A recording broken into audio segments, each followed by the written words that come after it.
الرجيم بسم الله الرحمن الرحيم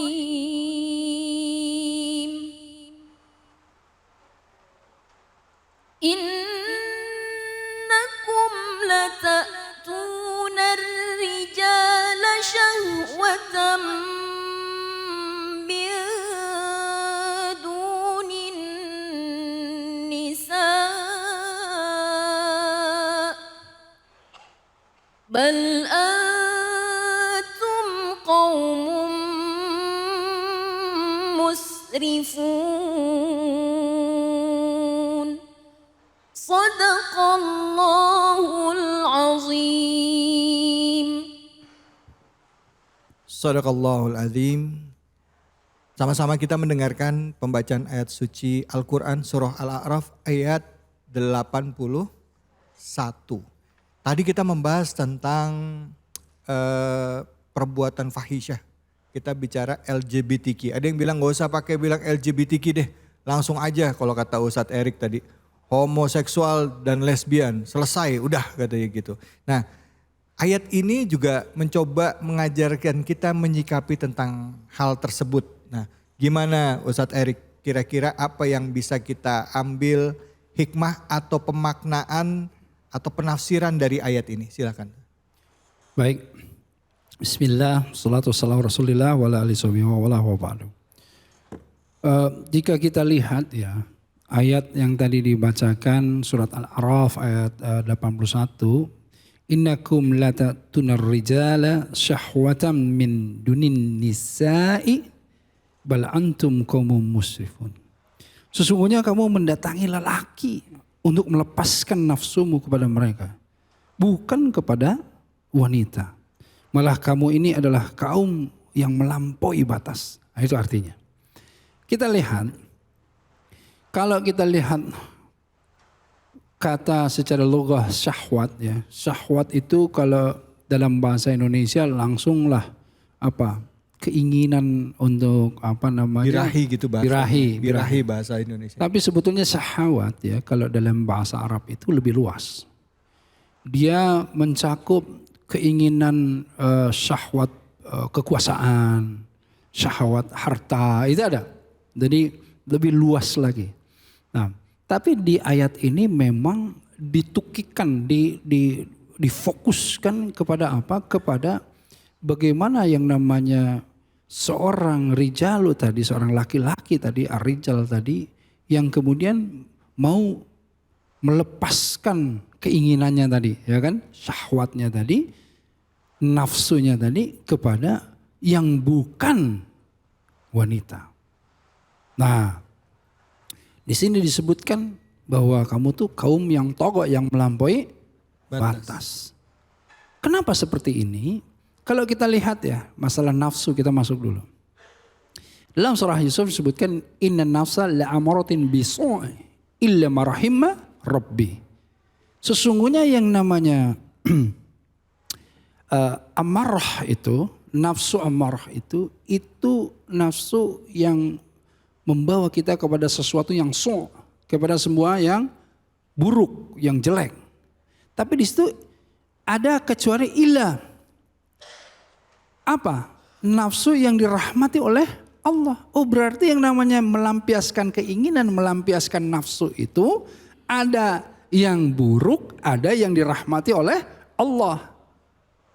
Misal, kalau kita makan, kita lihat ketika kita makan 1 piring, 2 piring, 3 piring, 4 piring, coba kita lihat. Makanannya halalan thayyiban. 1 piring alhamdulillah makan dengan semua syariat yang kita lakukan ya, tata cara adab makan, baca bismillah, semua makan pakai tangan kanan dan lain-lain. Itulah nafsu yang dirahmati oleh Allah, betul nggak? 1 piring, 2 piring bagi orang-orang tertentu masih oke. 3, 4, 5 piring, 10 piring dia makan, sakit nggak? Itulah yang kemudian menjadi amarah. Inna nafsa la amaratin biso. Jadi semua yang jadi keburukan masuknya ke amarah. Amarah itu jadi bukan marah-marah, bukan. Tapi segala sesuatu yang buruk. Jadi makan yang tadinya harusnya dirahmati oleh Allah, tetapi ketika dia tidak dengan cara yang baik, tidak dengan apa yang dituntun oleh Allah dan Rasulnya, dia menjadi buruk. Ya, paham di sini? Oke. Kalau begitu, ketika dia ingin melampiaskan tadi makan, nafsu makan. Tapi kalau ini birahi dia lampiaskan, ada tata caranya yang Allah ridho, yang sudah dituntun oleh agama. Kan begitu? Nah, karenanya Allah sudah tegas-tegas menciptakan Adam dan Hawa gitu loh. Bukan Adam dan Asep, kan enggak. Jelas kan gitu ya. Mana ada Adam dan Asep, Adam dan Hawa di mana-mana. Nah, karenanya zakar min unsa ini yang namanya laki-laki dan perempuan yang saling pasangan. Ya semualah surah An-Nisa, surah Ar-Rum ya 20, An-Nisa 1 semua membahas tentang itu. Tapi intinya ketika kita tidak adil. Apa itu adil? Adil itu secara singkatnya begini. Adil itu menempatkan segala sesuatu pada tempatnya dan proporsional. Ya, pada tempatnya dan proporsional. Lawannya adil apa? Zalim. Ketika kita tidak adil berarti zalim. Saya lihat ibu ini adil menempatkan kacamata di tempatnya, betul nggak? Kebayang kalau kacamata ibu dipakainya di tangan gitu loh. Ibu zalim terhadap kacamata. Ini nih Ustadz David Khalid kopiahnya ditaruh di kepala. Adil terhadap kopiah. Baru terhadap kopiah loh ya, belum yang lain. Kenapa adil? Pada tempatnya dan proporsional. Coba kalau kebesaran, coba kalau kekecilan, zalim. Ya kan? Nah, ini ketika seorang laki-laki ya melampiaskan birahi nafsunya kepada bukan perempuan, di sini disebut apa? Musrifun, melampaui batas.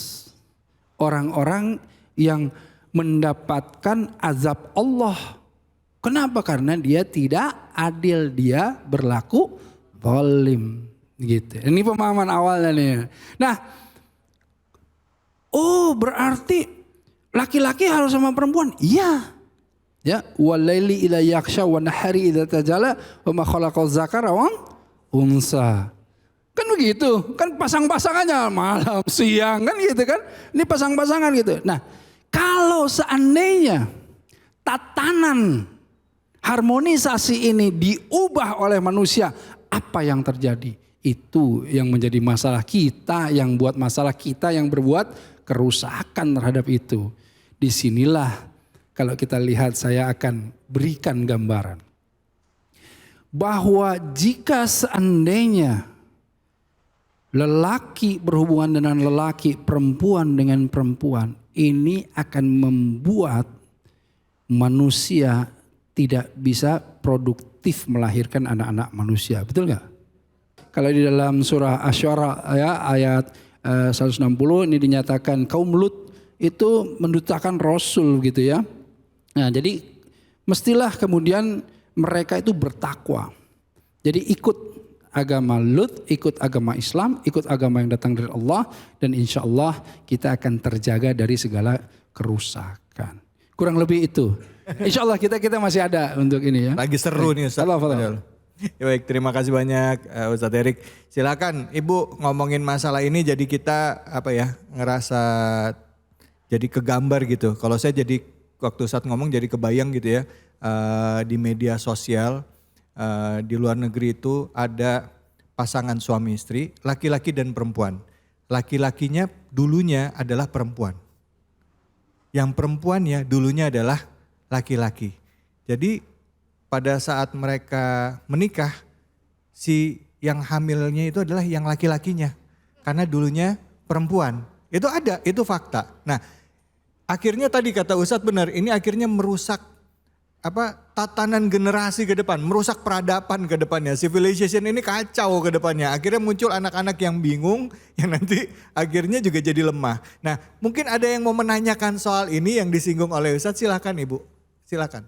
Fadhal. Bismillahirrahmanirrahim. Assalamualaikum warahmatullahi wabarakatuh. Waalaikumsalam warahmatullahi wabarakatuh. Saya Bu Ulfa.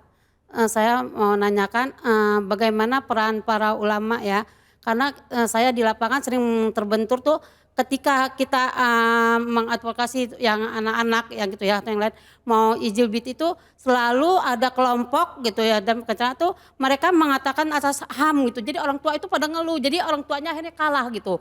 Ketika dia mau mengambil anaknya, merbaikinya anaknya yang udah kena LGBT itu.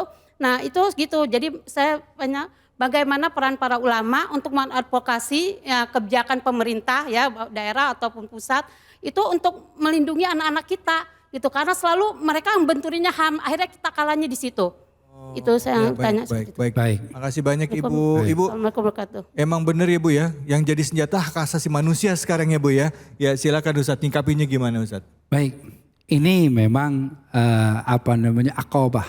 Namanya ujian tantangan yang besar buat kita, juga buat sebuah bangsa dan negara. Alhamdulillah kami para ulama ini, doakan para ulama kita semua ini terus berjuang untuk bersama-sama menjadi sodiqul hukumah, menjadi sinergi dengan yang namanya pemerintah, menjadi sahabatnya pemerintah untuk apa? Untuk merumuskan apa yang bisa menjadi satu kesepakatan atau undang-undang yang bisa melindungi anak bangsa ini. Tapi kita berjuang tadi, Ibu bilang ini bukan hal yang mudah. Kenapa? Ibu saya tadi bicara begitu, ada yang namanya atas nama hak asasi manusia. Nah memang dunia ini tadi saya bilang sedang berperang antara kaum-kaum yang anti agama, anti moralitas, yang dengan orang-orang yang menjunjung nilai-nilai kemanusiaan secara moral dan agama tentu. Dan inilah yang menjadi PR buat kita. Kenapa? Mereka selalu menyerang di gozel fikir, di akal. Diputar balikan akal kita itu seakan-akan yang benar jadi salah, yang salah jadi benar. Karenanya akal sehat saja belum cukup menurut saya. Kan ada orang yang menggaung-gaungkan akal sehat. Itu belum cukup. Kenapa? Menurut saya harus akal syariat. Kalau akal dikaitkan dengan syariat, artinya ukuran-ukuran barometer agama, insya Allah ini yang selamat. Bukan akal sehat saja. Akal sehat itu bisa dirasakan sehat secara jasadiah, tetapi secara ruhiyah menyeleweng. Nah ini yang kemudian kita harus tadi bagaimana ku anfasakum wa ahlikum naro. Dengan barometer ukuran-ukuran nilai agama, kita lindungi diri kita, keluarga kita, lingkungan kita dari hal-hal yang menyimpang tadi. Karena sudah jelas. Nah disinilah bagaimana yang namanya kita semuanya harus peduli terhadap ini semua. Peduli dengan apa? Dengan memberikan pemahaman terhadap lingkungan kita bahwa ini sesuatu yang buruk. Ini sesuatu yang salah.